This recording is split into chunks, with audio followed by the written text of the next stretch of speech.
Hello friends, ज्ञान सागर में आपका स्वागत है। आज कक्षा 8 की ज्ञान मंजूषा से पाठ पर्यावरण का हिंदी अनुवाद समझाएंगे। कक्षाया छात्रा तिष्ठति, कक्षा में छात्र बैठते हैं। शिक्षकस्य आगमन भवति, शिक्षक का अध्यापक का आना होता है, अध्यापक आते हैं। सर्वे छात्रा उत्तिष्ठति, सभी छात्र सभी विद्यार्थी उठते हैं। छात्रा कहती हैं, सभी छात्र कहते हैं गुरु वैराय नमः, गुरुदेव नमस्कार, अध्यापक नमस्ते। शिक्षक कहते हैं कल्याणमस्तु, कल्याण हो। सर्वे स्वे स्वे स्थाने तिष्ठतु, सभी अपने अपने स्थान पर बैठ जाइए। अद्य पर्यावरणस्य विषये वार्तां करिष्यामि, आज पर्यावरण के विषय में बात करेंगे।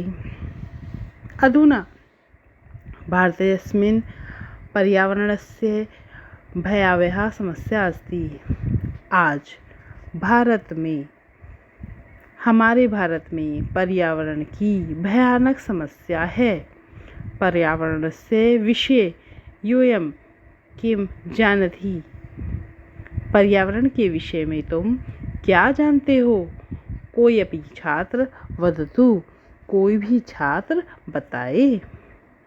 मनोज कहता है अस्मान् परितः यत् तत्वजातं तत् पर्यावरणं कथ्यते, हमारे चारों ओर जो है वही तत्व, वही सभी तत्व पर्यावरण कहलाते हैं। शिक्षक अन्य कोऽपि वदन्तु शक्नोति, कोई और भी बताए, कोई और भी बता सकता है। अनुराग हस्तकम उठाते हैं। अनुराग अन्य छात्र हाथ उठाता है और बोलता अहम वदामि, मैं कहूँगा। जलम वायु द्वैत पर्यावरण से घटकों, जल और वायु दोनों पर्यावरण के घटक हैं, यानी तत्व हैं। शिक्षक कहते हैं आम उचितम किंतु तदाभ्याम सह अन्य अपि पर्यावरणस्य घटका सन्ति। हाँ सही है, यह सही है, लेकिन और भी अन्य चीज़ें भी पर्यावरण की तत्व होते हैं, घटक होते हैं। मनोज तुम कहो, पर्यावरणस्य अन्य घटका का, पर्यावरण के अन्य घटक और क्या हैं, और कौन कौन से तत्व पर्यावरण के हैं? शिक्षक पूछते हैं। मनोज जवाब देते हैं। भूमि जलवायु वृक्षा पर्वता पशु पक्षिणामपि पर्यावरणस्य घटका सन्ति। भूमि अर्थात पृथ्वी, जलवायु वृक्ष पेड़ पौधे, पर्वता पहाड़ पर्वत, पशु पक्षिणाम जानवर और पक्षी भी पर्यावरण के तत्व होते हैं। शिक्षक कहते हैं जलवायु च प्रमुखो पर्यावरण से घटकों, जलवायु प्रमुख रूप से पर्यावरण की घटक है, तत्व है। अधते हिम नदा द्रवीभूता, समुद्र से जल स्तरम निरंतर वर्धति। आज ग्लेशियर पिघलकर समुद्र का जल स्तर निरंतर बढ़ाते हैं। अस्य फलम सुनामी अस्ति, इसके परिणाम स्वरूप सुनामी आती है। अधुना जापानस्य विनाश तस्य फलम अस्ति, आज जापान का विनाश इसी कारण से हुआ है। वृक्षा हिमनदस्य संकलन वारयितुं समर्था भवति, जो पेड़ पौधे हैं वह ग्लेशियर को पिघलने से और फिसलने से रोकने में समर्थ होते हैं। आलोक आलोक कहता है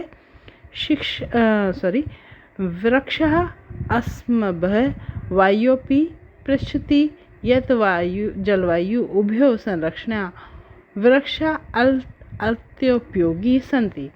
वृक्ष हमारी वायु को भी स्वच्छ रखते हैं, इसीलिए जलवायु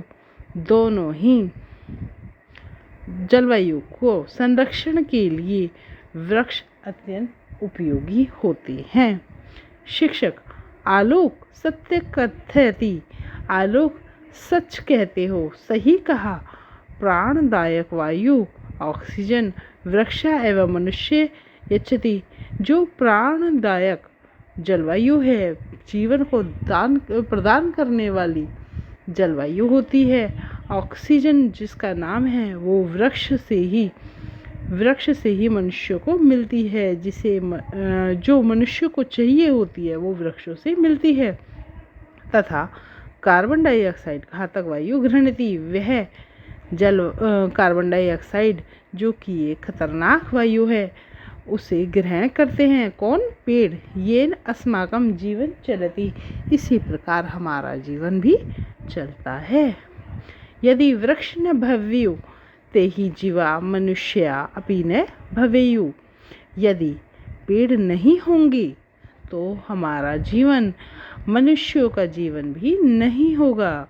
मनोज अतः वृक्षा एवं पर्यावरण से प्रमुख घटक सन्ति। इस प्रकार पेड़ और पर्यावरण, वृक्ष ही पर्यावरण के प्रमुख घटक हैं, तत्व हैं। शिक्षक अस्माभिः पर्यावरणस्य रक्षार्थं किं कर्तव्यम्? हाँ, हमें पर्यावरण की रक्षा के लिए क्या कर्तव्य निभाने चाहिए, क्या करना चाहिए? मनोज अस्माभिः पर्यावरणस्य संरक्षणाय वृक्षारोपण करणीयम्। हमें भी पर्यावरण की संरक्षण के लिए वृक्षों का रोपण करना चाहिए, अर्थात पेड़ों को लगाना चाहिए। शिक्षक उचितम प्रत्येकेन जनेन वृक्ष अवश्यमेव आरोपणीय।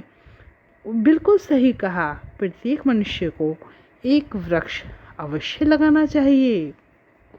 इस प्रकार हमारा ये पाठ पर्यावरण समाप्त होता है। इसको आप एक बार स्वयं पढ़िए। धन्यवाद।